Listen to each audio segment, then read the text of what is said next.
Saya tidak memandang itu perangkat desa, kepala desa, aparat. Kalau sampai jam 12 tidak mau keluar, tetap saya segel. Menyikapi dan menanggapi terkait adanya aksi unjuk rasa yang dilakukan Forum Warga Peduli Desa Tembarak, Kecamatan Kertosono, pada tanggal 16 Juli tahun 2024, menuntut beberapa tuntutan adanya dugaan tidak adanya keterbukaan publik, juga terkait dugaan penyalahgunaan anggaran dana desa Tembarak, dan merujuk adanya surat edaran dari Inspektorat, salah satu tokoh masyarakat, juga aktivis, dan LSM, asal Kertosono, angkat bicara tanggal 18 Juli tahun 2024. Ditemui di depan kantor media independen online, MIO, Nganjuk, Jalan DR Sutomo 60 Nganjuk, Gedung Juang 45, Totok Suswanto, selaku tokoh masyarakat dan aktivis, juga salah satu LSM di Nganjuk, menyampaikan bahwa dirinya sangat menyayangkan atas kejadian tersebut. Aksi unjuk rasa tersebut juga sudah melakukan penyegelan, yaitu pintu Balai Desa Tembarak, dan itu sangat disayangkan, ujarnya. LSM. Tanggapan jenengan terkait demo kemarin seperti apa, Pak? Oh, yang di Desa Tembarak? Iya. Di situ saya punya penilaian tersendiri ya, secara pribadi. Ada 3 poin.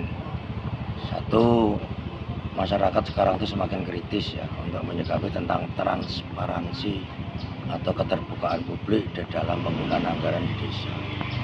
Itu. Yang kedua, saya juga agak sedikit menyayangkan ya.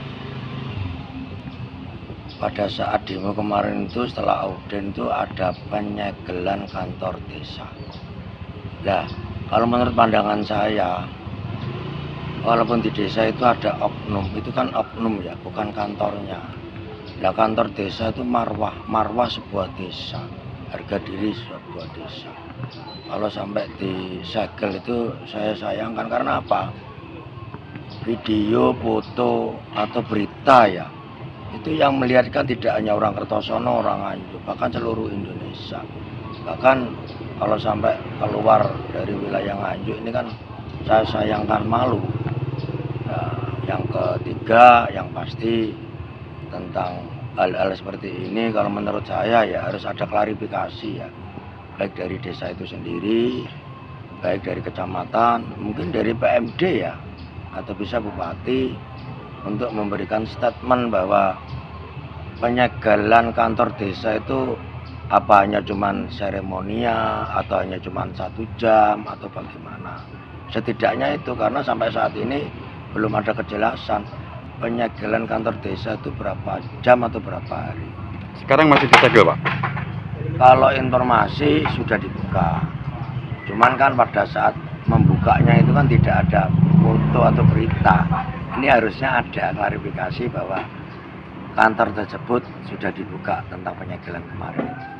Menyikapi surat edaran dari Inspektorat adanya dugaan penyelewengan dana desa itu, Pak, merujuk surat dari Inspektorat, tanggapan Bapak seperti apa? Kalau untuk penilaian saya pribadi ya, pandangan saya ya, Inspektorat itu memang tugasnya mengaudit atau mengecek tentang anggaran dana desa yang dilaksanakan untuk pembangunan. Seperti contoh, Inspektorat itu melakukan kajian atau audit pembangunan itu bagaimana, apakah sesuai dengan RAP atau sesuai dengan LPJ. Bila mana itu sisa, itu kan ada bahasanya, pengembalian sisa pekerjaan.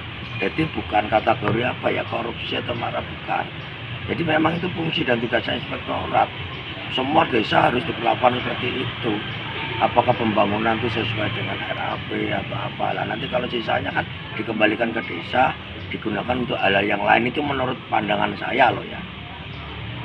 Saya juga aktivis, juga LSM.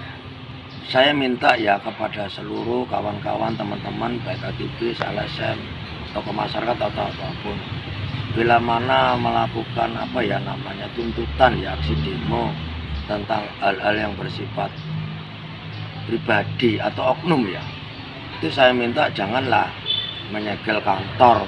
Kantor itu kan nggak ada sangkut pautnya dengan oknum yang melakukan kecurangan atau melakukan apapun dan segalanya. Terus yang paling terakhir begini ya teman-teman saya semua, mohon maaf, janganlah mudah menyatakan orang itu maling, korupsi, koruptor dan lain-lain. Karena mohon maaf, yang jenengan tuduh itu punya keluarga loh, punya anak, punya saudara, punya teman. Nah sedangkan apa ya, kategori orang dinyatakan korupsi, koruptor atau dan lain-lain, itu sebelum ada pengadilan yang memutuskan orang itu bersalah atau koruptor, itu nggak bisa disematkan pada orang. Kasihan keluarganya. Saya khawatir juga keluarga beliau itu merasa nggak nyaman, tidak terbukti, nanti akan melakukan tuntutan balik karena pencemaran nama baik. Mohon maaf, data atau cap orang korupsi dan koruptor itu akan melekat terus loh untuk anak-anaknya dan keluarganya. Terima kasih untuk teman-teman ya, mohon maaf. Dan ini ya, karena kepala desa se-Kabupaten Nganjuk itu kan teman saya semuanya. Ini mohon maaf, masyarakat sekarang ini kan sudah kritis ya, lebih pandai, lebih paham, dan menurut saya itu kepala desa itu harus hati-hati karena dipercaya untuk melaksanakan, untuk menggunakan anggaran. Tujuan anggaran itu untuk menyejahterakan masyarakat atau wilayah desanya tersebut.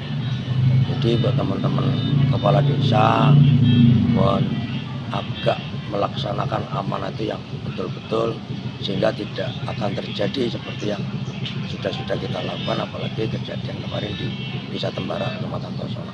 Terima kasih, mohon maaf, salam jab semua untuk kepala desa saya Kabupaten Nganjuk.